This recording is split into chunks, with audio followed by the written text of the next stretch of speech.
Fala nação, bem-vindos a mais um Deep Dive, preparado especialmente para você que, assim como a gente, respira Flamengo.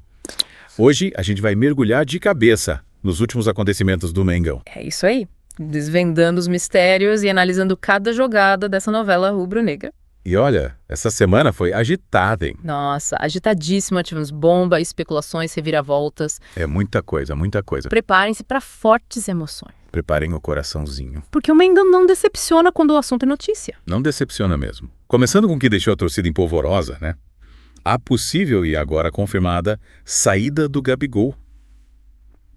Me explica essa história. O cara ídolo, artilheiro, tem proposta milionária para ficar e decide sair. É de quebrar o coração, né? Mas a situação do Gabigol é mais complexa do que parece. Ele anunciou que não vai renovar com o Flamengo, mesmo com uma proposta de 4 anos na mesa. 4 anos de contrato. O Landim, em entrevista ao Flow Podcast, explicou que oferecer um contrato tão longo seria arriscado, considerando a queda de rendimento do Gabigol nos últimos, 2 anos. 2 anos, mais ou menos. Calma, a história não termina aí. O Landim fez uma contraproposta, 1 ano de contrato, com o salário que o Gabigol pediu. É uma bela jogada. Uma jogada estratégica, na minha opinião. Mostra que o Flamengo ainda acredita no potencial dele. Mas bem coloca um pé no freio, né? Exatamente. Uma aposta calculada. A diretoria reconhece que o Gabigol precisa reencontrar seu melhor futebol. E esse contrato mais curto pode ser a motivação que ele precisa. Afinal, ninguém quer ficar marcado como um jogador que não correspondeu às expectativas. Verdade. E você que está acompanhando a gente, o que acha? O Gabigol deveria aceitar a proposta e tentar dar a volta por cima no Mengão? Ou seria melhor buscar novos ares e recomeçar em outro clube? Deixa sua opinião aqui nos comentários. Enquanto o Gabigol decide seu futuro, o Flamengo já está de olho no mercado buscando um novo atacante para suprir a possível ausência do camisa 9. E um dos nomes que surgiu foi do Alex Arce, da LDU. O cara tá com tudo no Equador, artilheiro do campeonato, e com estilo de jogo que lembra, em alguns aspectos, o próprio Gabigol. Lembra bastante. Artilheiro no Equador. Será que o faro de gol se traduz no Brasileirão? Porque, convenhamos, a intensidade e a pressão aqui são outros 500. É outra história. Mas calma lá. A disputa pelo Arce está acirrada.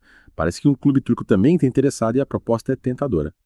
E essa novela me fez lembrar do Vasco, que nos últimos anos, com menos investimento que o Flamengo, conseguiu encontrar verdadeiras joias no mercado sul-americano. Pedro Raul, Germancano, quem sabe o Arce siga o mesmo caminho e surpreenda a todos. Quem sabe, né? E aí, torcedor rubro-negro, qual o perfil de atacante você gostaria de ver vestindo o manto sagrado? Um nome de peso, um artilheiro consagrado? Ou você prefere uma aposta em um jogador mais jovem, com potencial para explodir no cenário mundial? Conta pra gente. Falando em potencial, essa busca por um novo atacante levanta outra questão. Como encaixar esse novo jogador no esquema tático do Filipe Luís? Afinal, o comandante já deixou claro que prefere um atacante que ataque espaço, que pressione a saída de bola, que tenha mobilidade. É um atacante mais dinâmico. E aí entra um dilema. O Pedro, que está se recuperando de uma lesão e só deve voltar aos gramados em maio, é um camisa 9 clássico, daqueles que jogam de costas para o gol, que brigam pela bola aérea. Estilo tradicional. Será que esses dois estilos, tão distintos, podem coexistir em harmonia no ataque rubro-negro? Essa é a grande questão. E a resposta, só o tempo dirá. O Filipe Luís, com toda a sua experiência e inteligência tática, vai precisar encontrar a fórmula mágica para aproveitar o melhor de cada jogador, sem prejudicar o equilíbrio da equipe. Aí a gente vê a mão de um grande técnico. Saber adaptar o esquema, extrair o máximo de cada jogador e, no final das contas, fazer o time jogar bem e conquistar títulos. Mas de você que está acompanhando a gente, qual a sua opinião sobre essa possível dupla de ataque, Pedro e um atacante mais móvel, no estilo que o Filipe Luís prefere? Você acha que essa mistura daria certo? Conta pra gente. E por falar em jogadores que se encaixam no estilo do Filipe Luís, o Wesley, nosso lateral direito, tem tudo para brilhar sob o comando do português. Mas essa joia da base rubro-negra está atraindo olhares cobiçosos da Europa, o que pode complicar os planos do Mengão. Essa é a realidade do futebol brasileiro. E não é exagero. Segundo informações exclusivas do Paparazzo Rubro-Negro, um portal especializado em notícias do Flamengo, o Mengão está disposto a negociar o Wesley, mas apenas por uma proposta irrecusável. 30 milhões de euros ou mais. 30 milhões de euros? Baratinho ele não sai. O Wesley, com sua velocidade, habilidade e poder de decisão no ataque, se tornou peça fundamental no esquema do time. E a diretoria sabe do valor que ele tem. Sabe, com certeza. Mas a coisa fica ainda mais interessante quando a gente descobre que o John Textor, dono do Botafogo e acionista do Lyon e do Crystal Palace, tá de olho no nosso lateral. Imagina, a treta, se o Flamengo vende o Wesley para um rival, ainda mais com a ligação do Textor com o Botafogo.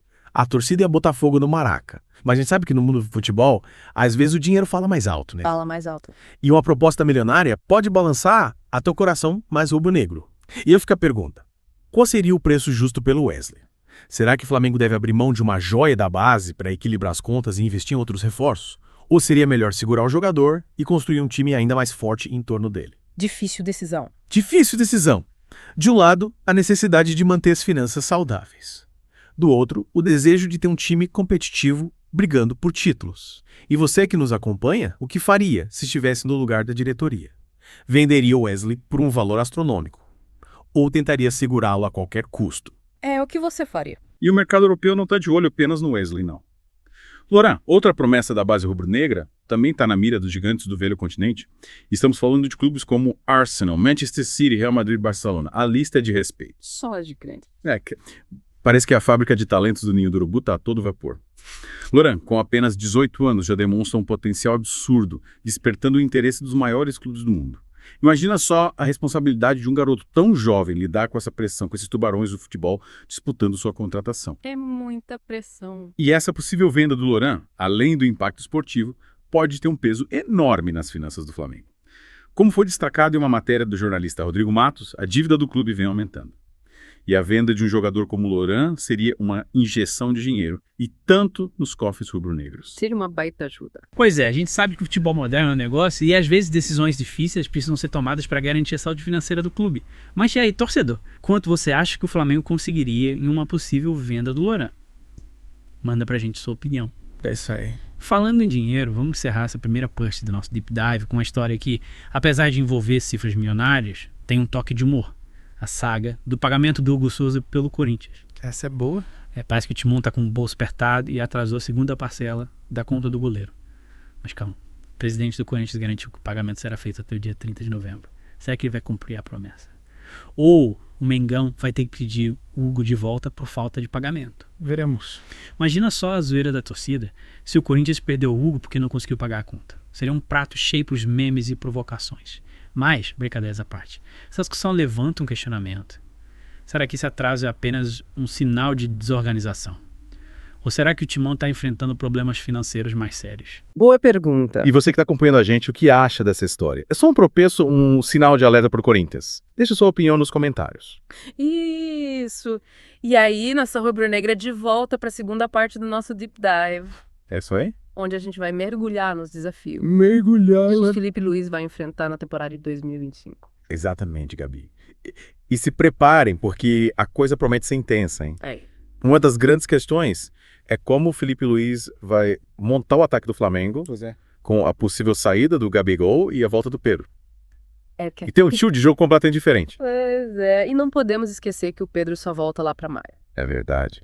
Então o Flamengo precisa de um atacante para o início da temporada. Perfeito. O que coloca o Felipe Luiz em uma sinuca de bico. Contratar um jogador para apenas 6 meses, Sei lá. apostar em alguém da base, ou buscar um atacante que possa jogar ao lado do Pedro no restante do ano. É complicado. E aí entra a questão do estilo de jogo. O Felipe Luiz gosta de um atacante que se movimente. Pressione a defesa. Pressione. Que ataque espaço, como ele mesmo diz. Ataque espaço. O Pedro é aquele centroavante clássico, Clássico. Mais fixo na área. Será que esses dois estilos podem coexistir? Boa pergunta. Aí que entra a genialidade do Felipe Luiz. Ele vai precisar encontrar um esquema tático que tire o melhor dos dois jogadores. Verde. E convenhamos, não deve ser fácil conciliar estilos tão diferentes. Não é fácil. Mas pensa bem, se ele conseguir encaixar os dois, o Flamengo terá um ataque versátil e imprevisível. Imagina o Pedro com sua força física e presença diária. E ao lado dele, um atacante rápido e habilidoso, abrindo espaços na defesa adversária. Seria um pesadelo para qualquer zagueiro. Ia dar trabalho. Mas o desafio não para por aí. A gente também tem o Arrascaeta e o Gerson voltando de lesão. É verdade. E a pergunta que não quer calar como encaixar esses dois craques no time. Pois é. Lembrando que o Arrascaeta e o Gerson gostam de ter liberdade para criar, para se movimentar pelo campo. E o Felipe Luiz preza pela organização tática, pelo posicionamento. Será que ele vai abrir mão do seu esquema para dar mais liberdade para esses dois maestros? É um dilema e tanto. Mas eu acredito que o Felipe Luiz, com sua experiência e inteligência, vai conseguir encontrar um equilíbrio Afinal, ele já provou que sabe se adaptar às características dos seus jogadores. Boa! E com meio campo desses, a torcida pode esperar um futebol de alto nível, com muita criatividade e passe preciso. Mas e a defesa? Será que o Filipe Luís vai manter a linha de 4 defensores ou vai ousar e partir para um esquema com 3 zagueiros? Olha, com a possível saída do Wesley. É. A defesa do Flamengo pode sofrer algumas alterações, Verdade. mas a base da defesa com Léo Pereira, David Luiz e Filipe Luís é sólida e experiente. Ok. A questão é encontrar um substituto à altura para o Wesley na lateral direita. E a gente volta para a questão da base. Será que o Filipe Luís vai dar oportunidade para algum garoto do ninho do urubu? A torcida sempre pede por mais espaço para a base. E essa pode ser a chance de ouro para algum jovem talento mostrar seu valor. Sem dúvida. E o Flamengo tem uma tradição de revelar grandes jogadores. Quem sabe não surge um novo Zico, um novo Adriano, um novo Lucas Paquetá. Mas além de lançar novos talentos, o Filipe Luís também precisa pensar na gestão do elenco, com a saída de jogadores importantes e a chegada de novos reforços. Manter o grupo unido e motivado Isso. será fundamental para o sucesso do Flamengo em 2025. Exato. E a gente sabe que o elenco do Flamengo é estrelado, com jogadores de personalidade forte. Saber lidar com o ego de cada um, administrar as vaidades e manter o ambiente harmonioso. Será um dos grandes desafios do Filipe Luís. E a pressão da torcida, hein? A nação rubro-negra é apaixonada, exige vitórias e títulos. O Filipe Luís vai precisar ter pulso firme para lidar com as cobranças e as críticas. Mas ele já provou que tem a personalidade e a experiência necessárias para lidar com a pressão de um clube gigante como o Flamengo. E com o apoio da torcida da diretoria e dos jogadores, ele pode levar o Mengão de volta ao topo do futebol mundial. E aí, torcedor, o que você espera do Filipe Luís em 2025? Quais são seus maiores medos e suas maiores esperanças? Compartilhe suas opiniões com a gente. Boa! E com essa análise dos desafios que o Filipe Luís vai enfrentar em 2025, a gente encerra a segunda parte do nosso Deep Dive. Isso aí. De volta para a última parte do nosso Deep Dive Nação, desvendamos os desafios do Mengão para 2025 e agora a pergunta que fica. Quais as soluções que o Filipe Luís tem na manga para levar o Flamengo de volta ao topo? É hora de colocar a cabeça para funcionar e traçar os planos para a próxima temporada, começando pelo ataque, com a possível saída do Gabigol, quem assume a responsabilidade de balançar as redes. E a busca por um novo camisa 9 não vai ser fácil. Encontrar um jogador com faro de gol do Gabigol que se encaixe no estilo de jogo do Filipe Luís e que seja dentro do orçamento do clube. Missão impossível. Missão desafiadora com certeza. Mas pensando estrategicamente, o Flamengo poderia olhar para o mercado sul-americano. Temos jogadores talentosos e com um estilo de jogo e se encaixa na filosofia do Filipe Luís. Lembro de um nome que poderia ser interessante. Gonzalo Plata, equatoriano, que está arrebentando no futebol europeu, rápido, habilidoso e com chute potente. Plata seria uma ótima opção. Imagina ele correndo pelas pontas usando sua velocidade para abrir a defesa adversária. Seria um pesadelo para os laterais. Mas e para jogar ao lado do Pedro? Precisamos de alguém com características diferentes que saiba fazer o pivô que tenha presença diária.